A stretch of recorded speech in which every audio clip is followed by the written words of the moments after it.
Друзья, вы знали, что самая частая причина скрипа тормозов – это отсутствие противоскрипных пластин?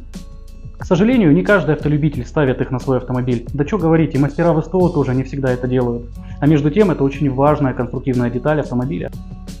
Во-первых, пластина отводит излишнее тепло от колодки, потому что нагревается она очень сильно. Ну а во-вторых, гасит вибрации. А вибрации – это и есть как раз таки тот самый чертов скрип, который всем нам не нравится. Не забывайте ставить противоскрипные пластины. Либо выбирайте колодки, где они уже идут в комплекте.